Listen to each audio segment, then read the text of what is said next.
The sultry evening draped Savannah, Georgia, in a velvet cloak of indigo and violet, the city's historic streets glowing with the soft flicker of gas lamps.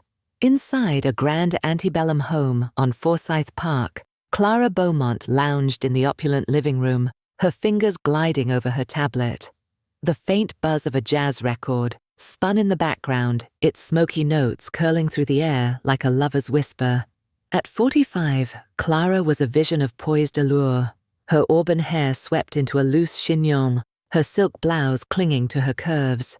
As a retired interior designer, she filled her days curating art for local galleries, her life a tapestry of elegance and quiet rebellion. She glanced at the antique clock on the mantel. Past 10 p.m. The house was still, save for the occasional creak of old wood and muffled sounds from upstairs. Her stepson Ethan hadn't emerged since their early dinner, and a spark of curiosity ignited within her. Ethan, now 28, and a freelance photographer, had always been a quiet soul, his brooding intensity a stark contrast to Clara's vibrant charm. Their bond, forged when she married his father a decade ago, was a delicate dance of warmth and unspoken boundaries, until recently. Rising from the velvet chaise, Clara moved silently down the corridor, her bare feet kissing the polished oak floor. Ethan's door was ajar, a sliver of golden light spilling into the hall. She hesitated, her breath catching, before nudging the door open with a gentle push. The sight stopped her cold. Ethan sat propped against the headboard of his four-poster bed, his laptop casting a soft glow across his chiseled features. The screen flickered with an adult film, its explicit scenes painting his face in hues of desire and shame. His hand moved rhythmically beneath the silk sheet, his breath hitching in quiet gasps. Clara's pulse quickened, her eyes tracing the taut lines of his body, the flush creeping up his neck. "Ethan," she murmured, her voice a velvet caress in the heavy silence.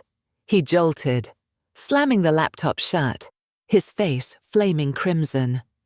"Clara, I didn't hear you," he stammered, yanking the sheet to his chest as if it could hide his vulnerability.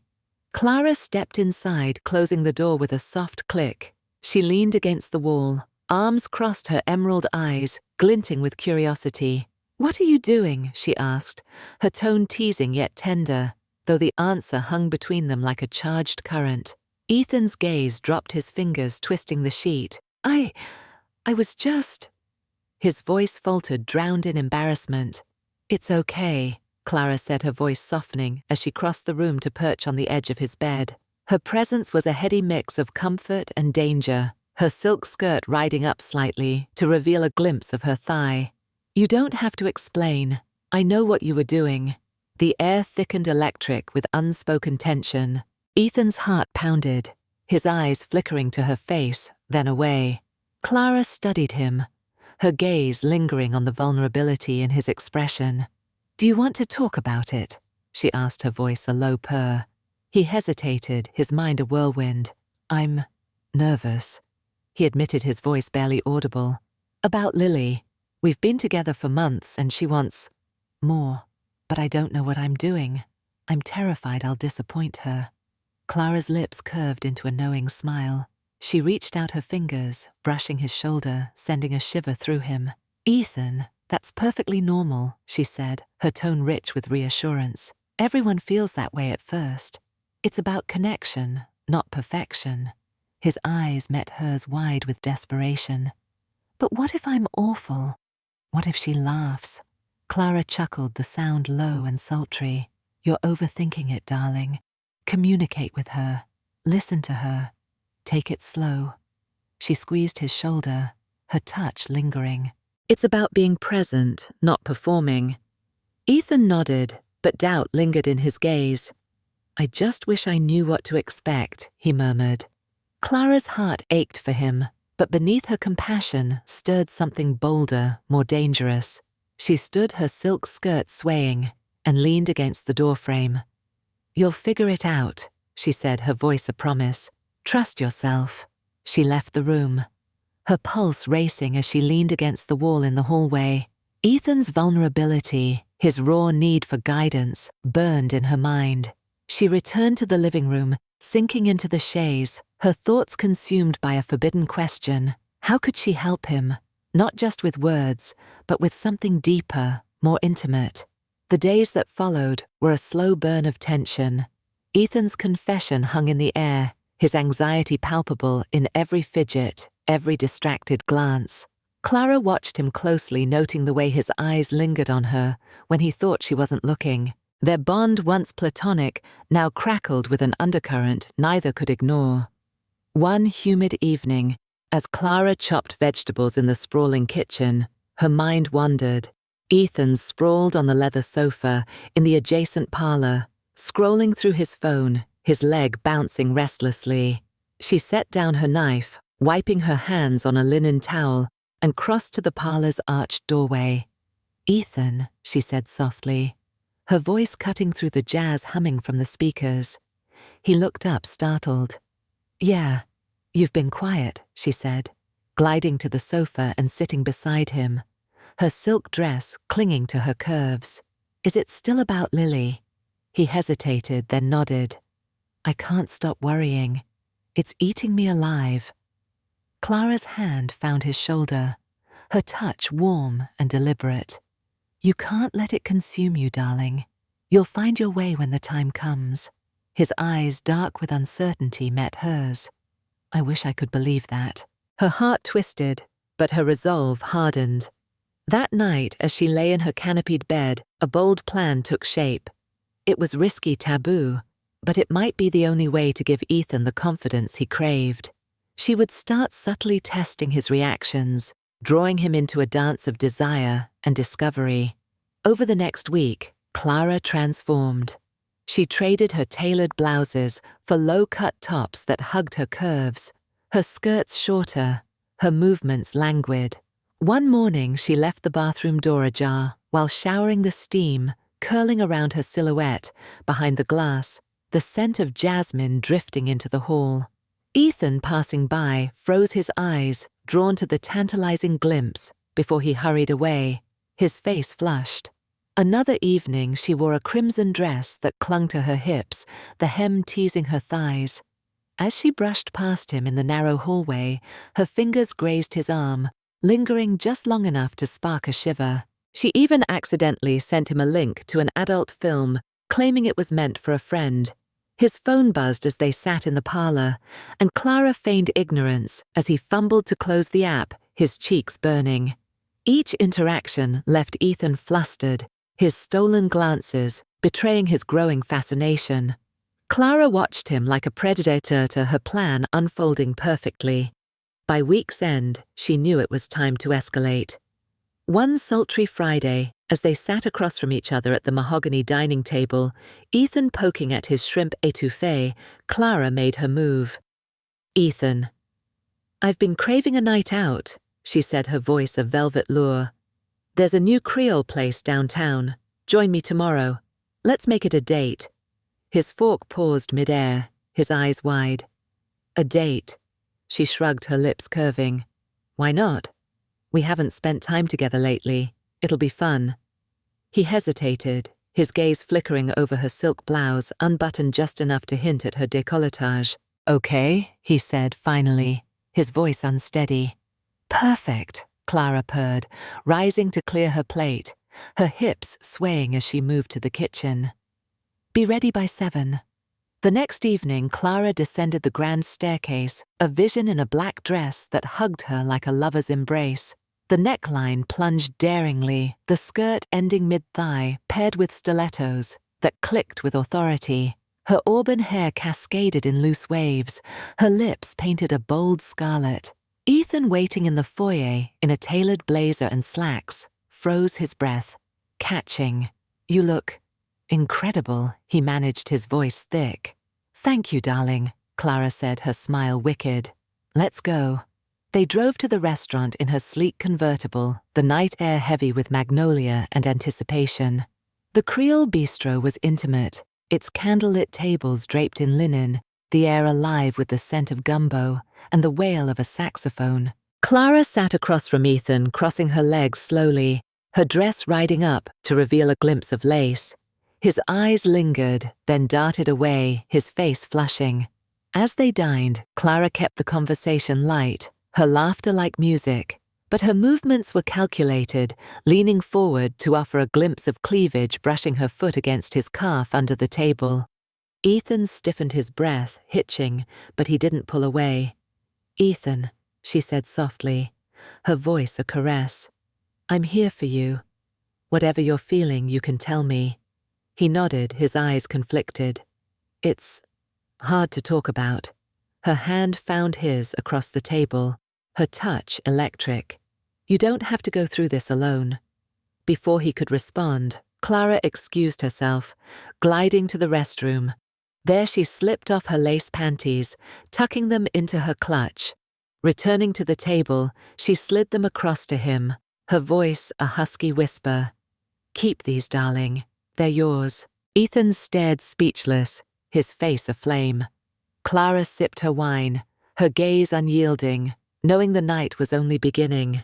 The bistro's air crackled with tension as Ethan's trembling hand hovered over the lace panties Clara had slid across the table. His eyes wide with shock, darted from the delicate fabric to her serene, commanding presence.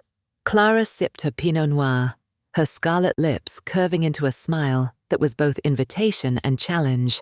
At 45, she exuded a confidence that made the candlelight seem dim in comparison, her black dress clinging to her curves like a second skin. "Clara, Ethan's voice broke his throat dry as he stuffed the panties into his pocket, his face burning. She leaned back, crossing her legs, the movement deliberate, teasing. "Relax, darling," she purred, signaling the waiter for the check. "We're just getting started." They left the restaurant in silence, the humid Savannah night wrapping around them like a lover's embrace. Clara's stilettos clicked against the cobblestones, each step a metronome, to Ethan's racing pulse. In the car, she reclined in the passenger seat, her dress riding up to reveal the smooth expanse of her thigh. Ethan's hands gripped the wheel, his knuckles white, his stolen glances betraying his struggle. "You're awfully quiet." Clara teased, her fingers brushing his thigh light, but unmistakable. "Something on your mind?" He shook his head, his voice strained. "Just the food. It was good." Her chuckle was low, sultry. Divine." She shifted, uncrossing and recrossing her legs, the hem of her dress inching higher. At a red light, she parted her thighs slightly, offering a fleeting glimpse of her bare skin. Ethan's breath hitched, his eyes flickering before snapping back to the road. The drive home was a study in restraint, the air thick with unspoken desire. When they pulled into the driveway, Ethan killed the engine, but didn't move his hands, still clutching the wheel. Clara unbuckled her seatbelt and turned to him, her gaze soft yet commanding. "Thank you for tonight, Ethan. I had a marvelous time." "Me too," he mumbled, avoiding her eyes. She reached out, tilting his chin to meet her gaze. "You don't have to be afraid, darling. I'm here for you." Her lips brushed his cheek in a tender kiss, sending a jolt through him. "Let's go inside." In the grand foyer, Clara set her clutch on the marble console, her movements languid. "Why don't we sit for a while?" she suggested, her voice a velvet command. "We can talk." Ethan hesitated, his heart pounding. He knew this wasn't just about talking. Her teasing touches the panties in his pocket. They were a prelude to something forbidden. Yet he couldn't say no. "Okay," he whispered. Clara led him to the parlor, her hips swaying as she stopped at the mahogany bar cart. "Whiskey?" she asked, holding up a crystal decanter, her eyes gleaming with mischief. "Sure," he croaked. She bent over deliberately, her dress riding up to reveal the curve of her bare skin beneath. Ethan's breath caught his face flushing as he looked away.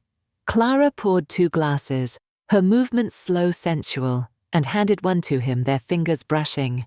She sat on the velvet sofa, patting the space beside her. "Come, darling." Ethan sat, leaving a cautious gap, his eyes fixed on the floor. Clara sipped her whiskey, studying him. "Look at me," she said softly. He obeyed, his eyes wide with fear and fascination. Her hand found his, her touch warm and electric. "You don't have to be scared," she whispered. "Just listen." She shifted closer, her thigh brushing his, the heat of her body intoxicating. Slowly she uncrossed her legs, letting her dress ride up, then recross them, the movement a deliberate tease. Ethan's eyes flickered, his face crimson. Clara leaned in, her lips grazing his ear. "Do you trust me?" "Yes," he breathed, trembling. Her smile was wicked as she kissed him, her lips soft and commanding. Ethan froze, then melted into her, his hands trembling as they found her waist. The kiss deepened a slow burn of desire, and Clara guided him with patient confidence. "Follow my lead," she whispered, her hands directing his to her hips, teaching him to touch her with intent. His fingers traced the silk of her dress, feeling the heat beneath, and Clara's hands slid to his shoulders, pulling him closer. The kiss grew bolder, Ethan's hands exploring her curves, his heart racing. After a moment, she pulled back her lips, brushing his cheek. "Just a moment," she murmured, rising gracefully. She returned in a black lace negligee, the fabric sheer and daring, accentuating every curve. Ethan's breath caught his eyes wide as she leaned against the doorway. "Do you like what you see?" she teased. "Yes," he whispered, spellbound. Clara crossed to him, tilting his chin to meet her gaze. "Good." She stepped back, her smile teasing. "Patience, darling." She turned, her hips swaying as she beckoned him to follow. In her bedroom, the air was thick with jasmine and desire, the four-poster bed draped in silk. Clara closed the door, her hands on his chest, feeling his racing heart. "Are you nervous?" she asked, her voice a caress. "A little," he admitted. "We'll take it slow," she promised, kissing him deeply. She guided him to the bed, straddling his waist, her hands teaching him to explore her body with confidence. "Like this," she whispered, guiding his hands to her back, her lips finding his in a slow, sensual dance. The night unfolded in a haze of whispered guidance and bold touches, Clara's patience transforming Ethan's hesitation into passion. When it was over, they lay entwined, her head on his chest, her fingers tracing patterns on his skin. "You were incredible," she murmured. "You taught me well," he replied, his voice soft with awe. They drifted to sleep, the morning sun casting a golden glow over their entwined forms. Ethan woke to the scent of jasmine, Clara's warmth beside him. Her eyes fluttered open, her smile sleepy and tender. "Good morning," she said. "Morning," he replied, his voice hesitant. "You okay?" she asked, propping herself up, her hand on his chest. "I don't know," he admitted, guilt flickering in his eyes. "It's okay to feel conflicted," Clara said, her voice soothing. "Take it one step at a time." They lay together, the silence comforting, until Clara rose, slipping into a silk robe. "Breakfast," she offered, her smile warm. "Sure," Ethan said, taking her hand. In the kitchen, Clara whipped up a feast of beignets and chicory coffee, her easy chatter easing the tension. As they ate, she reached for his hand. "I don't regret last night," she said, her voice firm. "I want you to be happy, Ethan, whatever that means." He nodded, his heart heavy, but grateful. "I don't know what this means for me and Lily," he said quietly. "You don't have to decide now," Clara replied, her thumb brushing his hand. "I'm here whatever you choose." They cleared the table together, the morning sun warm on their faces. "We'll figure it out," Clara said, her smile a promise. "Together."